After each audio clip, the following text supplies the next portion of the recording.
Welcome back to Read-Alouds with Miss Katie. Before I read, make sure you hit that subscribe button so you'll never miss a book. Leo and Lester by Becky Bloom, illustrated by Pascal Biette.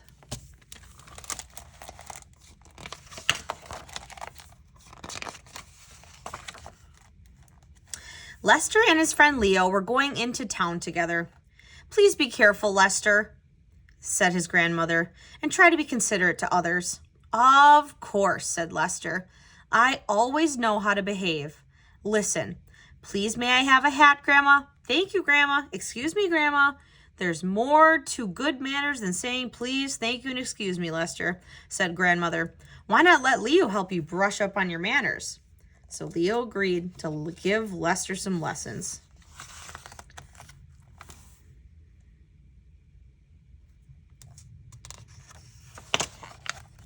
"Don't worry," said Lester after the lesson was over. "I always behave when I'm in town." When they had finished their shopping, Lester decided to try out his new skateboard. "No, Lester, not with the shopping bags," cried Leo. Too late, the skateboard slid in a puddle and Lester crashed into some people passing by. What a mess. They all fell down. Groceries went flying, and so did Lester's bag of socks, a new pair of baseball cards, and his hat, and sunglasses. Mr. Cat got the skateboard in his face, and Rabbit lost his ice cream cone. Most of which landed on Leo's head. Lester said, "Please, thank you, and excuse me," but it didn't help. Leo was very embarrassed and started to clean up Rabbit. Meanwhile, all this skateboarding and splashing was making Lester feel hungry. Lesson 2, eating out. Always wash your hands before eating. Knives, forks, and spoons are for eating, not playing drums on the table. Eat or talk, but do not try to do both at the same time. "Don't worry," said Lester after the lesson. "I always behave in restaurants." Their food took some time to arrive. Lester started blowing bubbles in his soda, and when lunch did come, he grabbed it down and built a tower with his leftovers. And when the tower fell over, his cup fell on the floor, and he crawled under the table to get it. "No, Lester," cried Leo. "You don't fit." Too late. The table tipped over and food flew everywhere. Lester said, "Please, thank you, and excuse me," but it didn't help. The waiter said he never wanted to see them in the restaurant again. Leo said sorry to everyone. By now, Lester was thinking about going to the park. Lesson 3, playing in the park. The plants and flowers are for everyone, so don't pick them. Remember to skate on the paved path, not in the flower beds. Do feed the ducks, but only if it's allowed. Don't play loud music. Others may not like it. "Don't worry," said Lester after the lesson. "I always behave in the park." But when he started playing soccer, he kicked the ball straight into the fox's picnic. And when he flew his kite and tried to do some tricks, "Careful, Lester!" cried Leo. "Watch out for the sandcastle!" Too late. Lester got tangled in the kite string and tripped. He fell headfirst into the sandbox, squashing the sandcastle flat.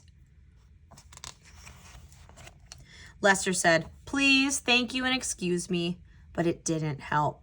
"I'm so sorry," he added, copying what Leo said, but that didn't help much either. Leo decided they should visit their friend Mr. Alligator. A visit would keep Lester inside and hopefully out of trouble. Lesson 4, visiting friends. Trying to look neat and clean. Greet your friends politely. Knock first, don't just walk in. It's not your house, so don't jump on the furniture. Say something nice about the food. "Don't worry," said Lester. "I always behave in friends' houses."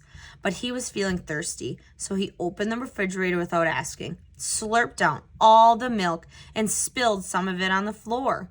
Then he knocked over a very nice lamp, and when he saw an interesting book on the shelf, he grabbed it and knocked some other books down right onto Mr. Alligator's head. Then Lester tried to be helpful, but as he carried out a tray of fruit juice, he showed off his silly walk, and juice spilled everywhere. Lester said, "Please, thank you, and excuse me," but it didn't help at all. Then he offered to clean up, and everyone thought it was very nice of him. Leo was pleased too. He didn't have to apologize for Lester this time. But now it was getting late. Time for Leo and Lester to go home. Lesson 5 at home. Don't waste water. Always put the phone back on the hook. Don't forget to put your toys away. Don't stand in front of the TV when someone else is watching. Always put your clothes away. Don't worry, said Lester after the lesson. I always behave well at home. In the living room, he took all his toys out and scattered them everywhere. He played his music so loudly it gave Leo a headache. When Lester decided to watch a movie, his sandwich nearly got put into the VCR. Let's have some of Grandma's raspberry pie, said Lester. He took a big slice and left the rest on the sofa. Leo then sat down on the raspberry pie. Lester, cried Leo, that's enough. We must clean up this mess now. I'll clean up, said Lester. You have a rest. Without so much as a please, thank you, or excuse me, Lester picked things up and put them away, then swept, wiped, and scrubbed. My, what a clean house, said Grandmother when she came back from shopping. Lester, you have behaved yourself. Thanks to Leo's lesson, said Lester. Well, I suppose I did make 1 or 2 mistakes, but tomorrow I will be on my very best behavior.